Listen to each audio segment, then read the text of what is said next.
Hi, everybody. I'm Jeff Kuhn from Maui. I'm here with Kevin Surfer Legend Lewis and Dr. Svetlana Verdigina, and we're here to talk about life and exoplanets and the latest news related to big telescopes and the search for life in the universe. And Hello, today, everybody. say hi, Hello, Kevin. everybody. Hi. Cool. Okay. So the subject that today has been a discussion of what makes it possible to even imagine looking for life with telescopes that, for now, are going to be stuck here on the ground. Thank you, Kevin. This is an image of the current world's largest telescope. So on the lower left is the Keck telescope at 10 meters, and a very big 110 meter across telescope called the Greenbank telescope, which is a radio telescope, which is interesting because it's where we want to go with an optical instrument, like the overwhelmingly large telescope or the OWL, which was talked about 5 to 10 years ago. Mostly the European community wanted to build a 100-meter optical telescope, which was going to end up being something like $10 billion. But That's the owl. That's no longer. Is that no longer happening? yeah, I think Yeah. most of the professional astronomy community has abandoned that as being way too expensive and probably needing some stepping stones in between the Keck telescope, which is 10 meters, and the OWL, which is 100 meters. Both of them have similar kind of designs, which is to build telescope mirrors out of building blocks that are each about less than 1.5 meters across, hexagons. And so the EELT, which is now designed at 39 meters across, and the 30-meter telescope, or the TMT, at 30 meters across. One hopefully in the northern hemisphere, the TMT in the northern hemisphere, and the ELT, which would be built in Chile, are all built from the Keck technology. They're extrapolations of telescopes that are based on 1.4 meter mirrors. I want to add here that indeed that scaling down from 100 meters, that was actually the main obstacle was the cost. So the ESA started from 100 meters and scaled down to 42 or maybe even 50 first and then 42, and then realized that the budget is still not there, scaled down to 39. So that scaling down is caused by increased cost or by the purpose to decrease the cost. Yeah, and there's still, right, the cost of the 39 meter, the ELT, I think is at least on the books like $1.6 billion, something like that. And I'm not sure everybody believes it can actually be built for that, but that's where they landed. Quite a bit less than the $10 billion, which may have been a very optimistic estimate for the OWL. It is also possible that the telescope won't be, this kind of telescopes may not be completed from the beginning. They can do several rings of mirrors for what they have enough money and complete it later when they get full complete funding, depending on the total cost. So there are intermediate options discussed as well. Yeah. One question I have is maybe I just don't know enough about large scale just construction projects, but it seems like a decent amount of these projects, and I'm not sure what happened with Keck, but it seems like a decent amount of them go over budget, where they're initially thinking it's going to cost X and it's, Yeah. 2X. I think. What is that? Just the nature of telescopes, or just large projects in general, or? Yeah, I think it's Depends almost on the manager. Yeah, obviously. I mean, I'm sure planning could have been better, but it seems like it's a constant theme. I don't think that we actually have an example. I don't know of an example of a telescope project that was built on budget. Well, I know one. It's DKIST. It's being built on budget. DKIST is Its budget is fixed and it will be built within the budget. Well, okay. DKIS started out at about 290 million. Then the budget was increased mostly because of programmatic problems. Building telescopes in Hawaii is really tricky, and it's now about $340 million, and it won't see first light until 2019. As a co-investigator on that project, of course, I'm extremely hopeful that it will be on budget and on time, but it's not there yet. And I think it's an example of a project that actually had a whole lot of system engineering that went into deciding what the final budget would be. But to be honest, its initial proposal cost was less than the current budget allocation now for it. But look, these are all research Close enough. projects. These are all research projects. They haven't been done before, Right. and so It's not like it's a building that's pretty, it's pretty standardized. It's actual Yeah, these are research, really. indeed, these are very unique instruments. Each of them built only once, so that is kind of although thing that you tried. I mean, Keck was of course reproduced, but most telescope built just once, and if they are try to be reproduced, they are still modified. and the TMT, the 30-meter telescope, and the EELT are both extrapolations of the Keck technology. So I think there's a lot of hope that those telescope projects will end up being more or less extrapolated technology. I don't know. You want to look at that picture again, and we could talk about what goes into it? Yeah, I was just about to pull it up.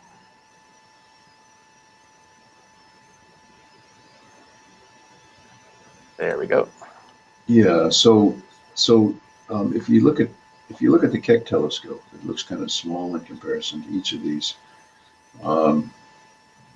because it's really was the beginning of an era of making telescope mirrors that were relatively thin.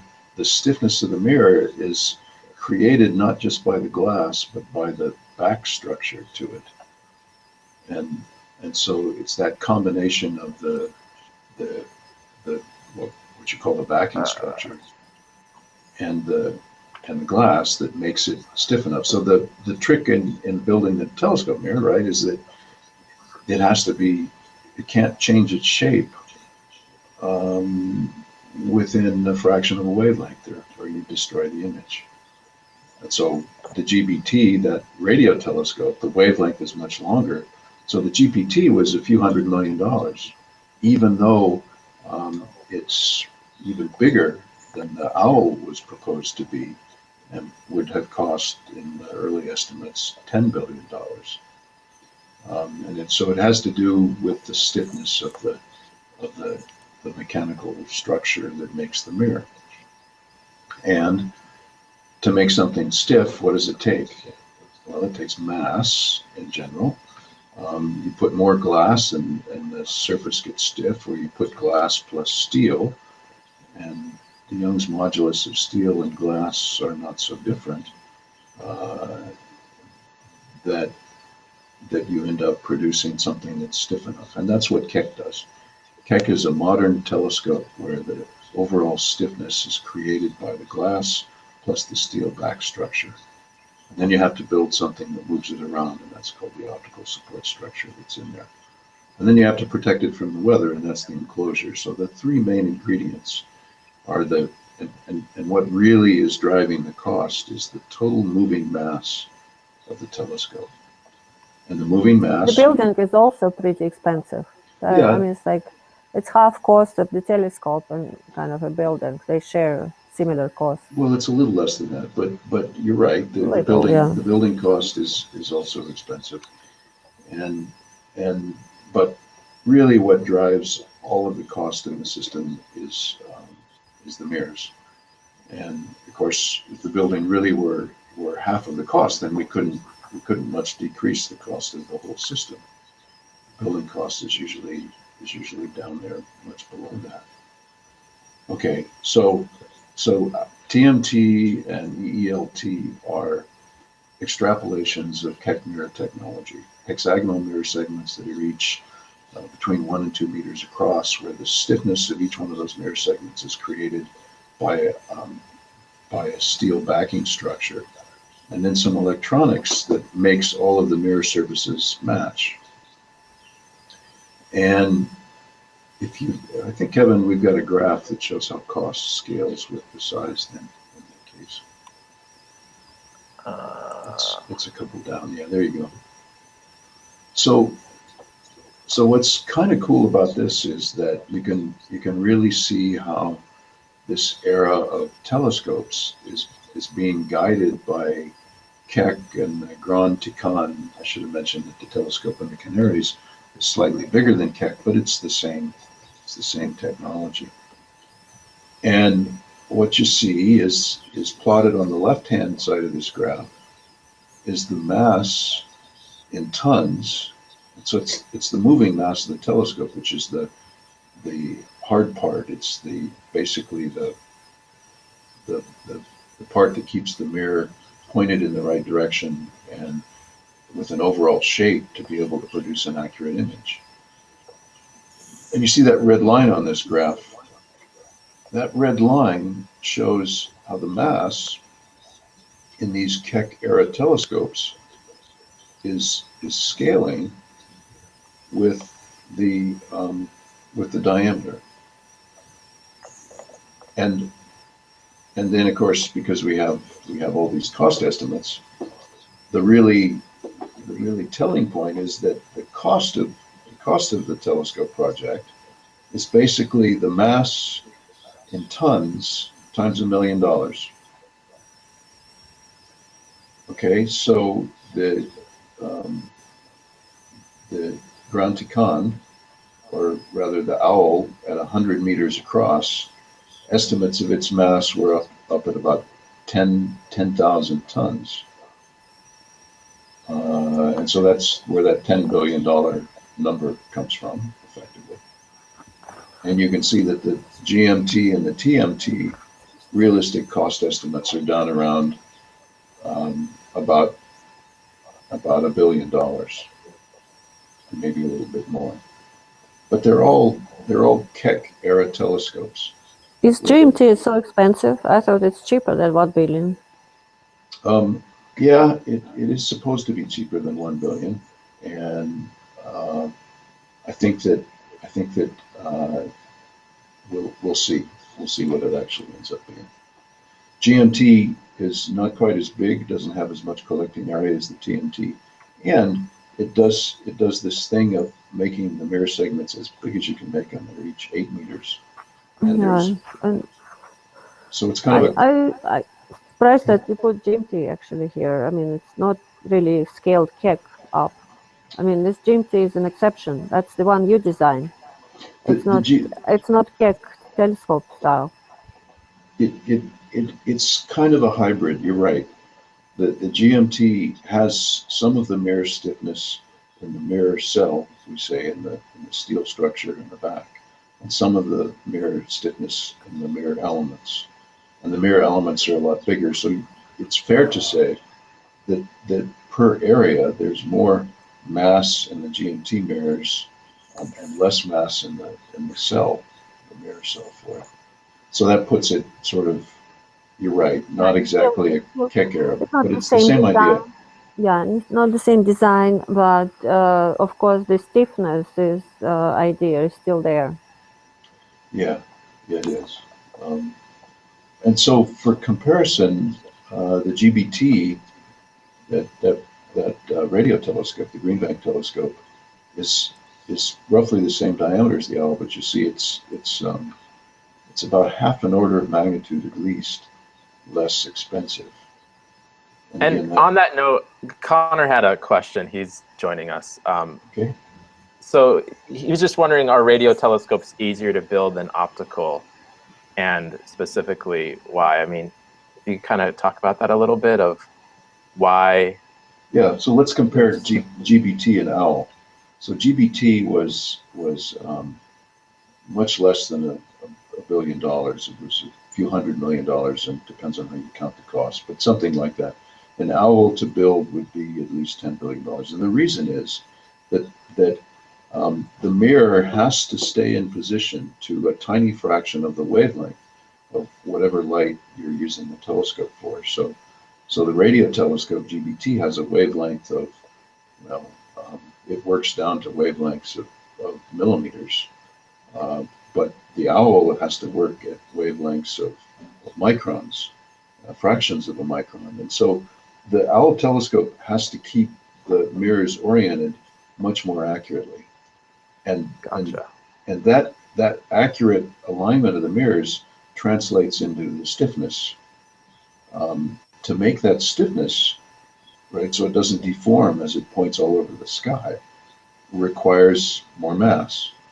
And it turns out that when you build things, that the cost, well, there's a technology cost, of course, always, but for really big things, the cost is going to scale like the mass.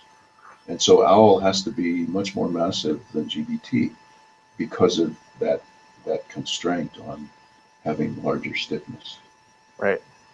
I'd like to add here also point out that GBT is off-axis, and it's in fact similar to what we have for Planets telescope. So it's a 100-meter off-axis telescope, and despite that fact, it's still cheaper than the conventional optical telescope. And it's exciting also to see that this off-axis idea can be scaled up to even 100 meters. Of course, I mean, to make it optical, that will take more effort, but it's still exciting. Yeah, Kevin, that picture shows what Svetlana is saying pretty nicely, that if you look at the mirror on GBT is what we call an off-axis part of a parabola. It's not symmetric. It's not rotationally symmetric about its axis. And see that arm that sticks up from the bottom of the picture? Yeah, hang on one second. Of course, that's my music. Okay. That's my music. That's Y Combinator. Yeah. What is going on here?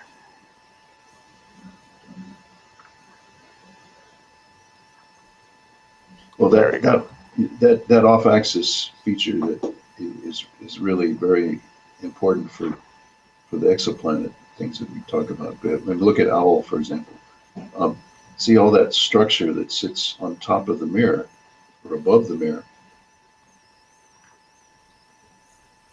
Yeah, that structure basically, I mean, why the off-axis telescope are great. I want to add 5 cents here of my own wisdom. That structure in front of the mirror now all receives the stellar light coming from above.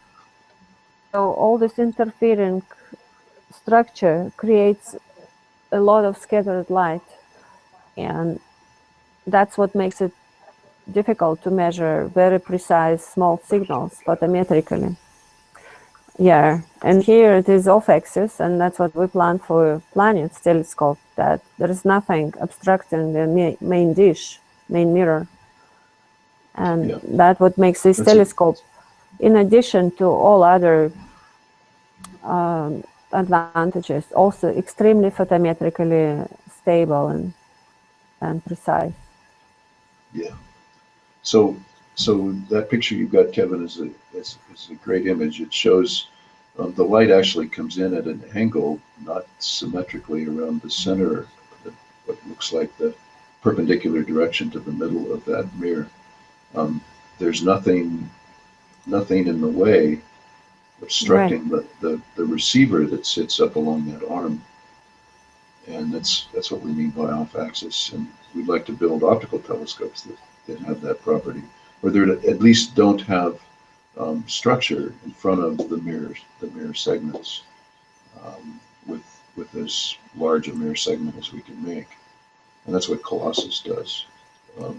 So anyway, the answer, Connor, to your question is that it's not nearly as stiff and it's not nearly as massive because we're observing it at longer wavelengths with the Greenback telescope, much longer wavelengths.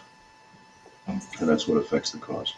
But before we have to quit, I think the point we were trying to get to in this discussion was that there's another way of creating stiffness in a large mechanical structure. And in the modern world, it's not the mass that creates that stiffness. It's electronic sensors, and in the case of mirrors, even printed technology. So we want to make a mirror which is basically, we replace mass with with force sensors and force actuators.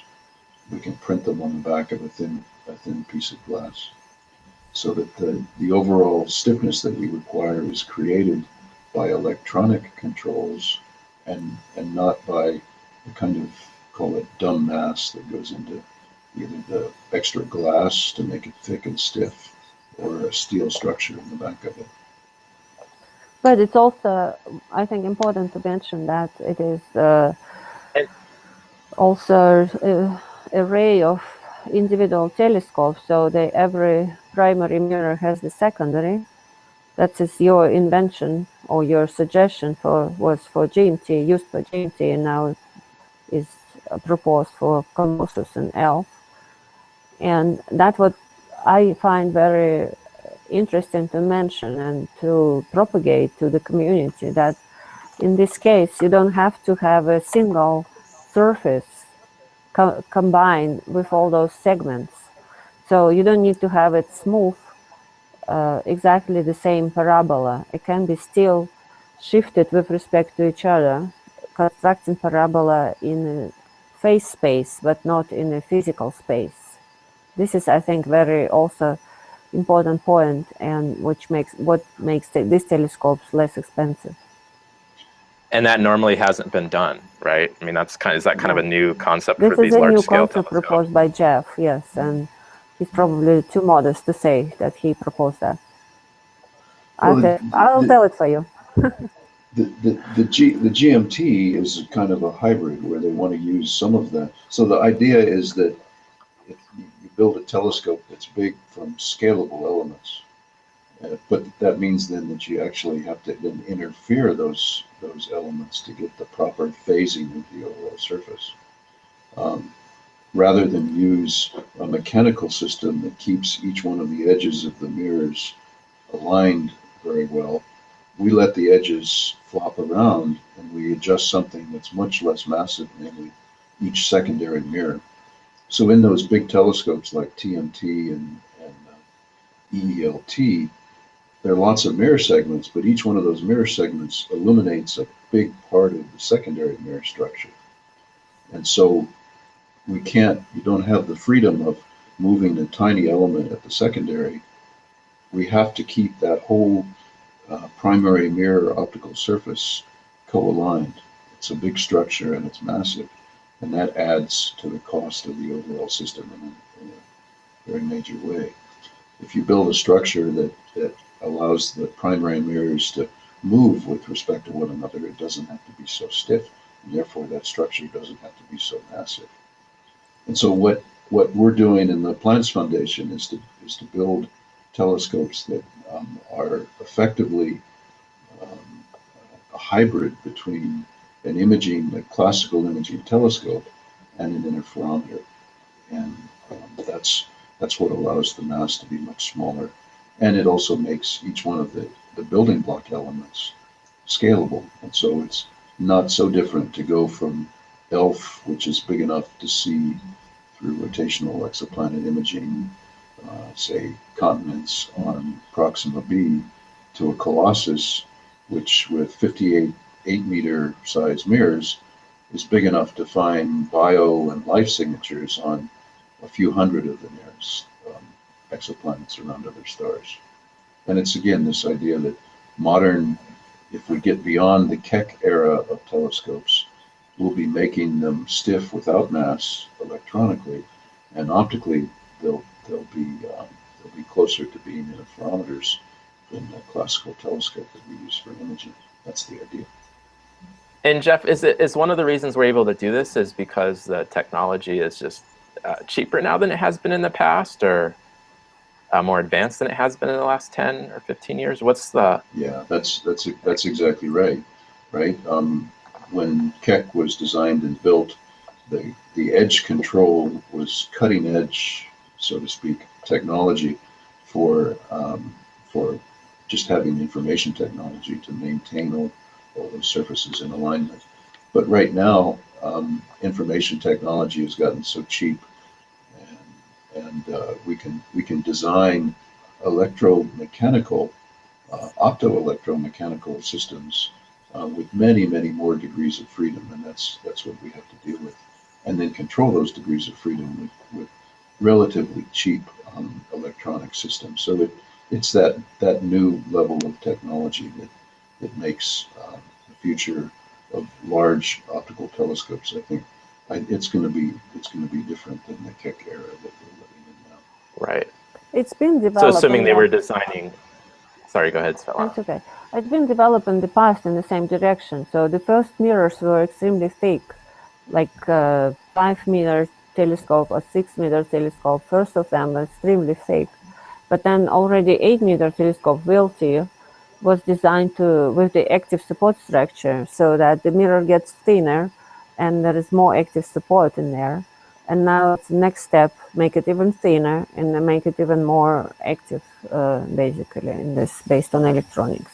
So Well, it is also like a tendency for reducing the mass of the mirror through the support, through more active support. yeah, ultimately what we'd like is just a thin coating of aluminum and let that be our mirror. But it's this. Oh, just rolled in mirror, like an umbrella mirror. Sure, from plastic. sure. A Mylar sheet like we Yeah, in Mylar space. sheet, exactly. But we have to fight forces on the ground that require some compensation, and those forces are gravity and wind loading forces, for example. But in this day and age, it's quite reasonable to build smart systems that can electronically make those changes and still keep even to make changes to correct for what the atmosphere does. So the telescopes we're talking about are very naturally, you can say organically active and adaptive telescopes that correct for the atmosphere over very large apertures. And that's got to be the future, because we we we cannot extrapolate the sort of 1 to 2 meter, relatively thick, many centimeters thick glass mirrors in the future to achieve a Colossus, which needs to be between 70 and 100 meters in diameter, total diameter. Right. So we wanted to describe how next week will be different, right? We're going to try something new. You want to describe that? Yeah, we want to try something new. Svetlana? Yeah, we will. I mean, we'll finish this season of some educational discussions, and we'll start a new season of some informative discussions on more recent research results. That's what we agreed on, I believe. So I'll think that we will pick up some most recent research results and we'll discuss them. These are publications which appeared recently in journals or in archive, and we'll try to invite authors on those papers and make this conversation exciting for listeners. And very current. So our hope is that in short 15-minute discussions with the authors of preprints and subjects related to life on exoplanets or exoplanets in general, we'll be able to bring some of the really up-to-date and exciting results relevant to this subject to a broad audience like our audience here. Yeah, and I think just to recap too, we're trying to just make it easy to understand. So a lot of times these new academic papers are pretty technical, but we think that we'll be able to just make it accessible to everyone. So you don't need to have necessarily a PhD to understand the conversation, but also involve we'll try that. You will be our test particle on that. You say, well, wait a minute, All right. I didn't get here. What do you mean by that? Yeah, Yeah, perfect. it all depends on you, Kevin. All right. All right, Awesome. sounds great. Thanks, everybody. Well, thank you two for a great discussion, and we will see both of you next week, hopefully on either Monday or Tuesday. Okay, bye. Bye-bye. All right. Thank See ya. you.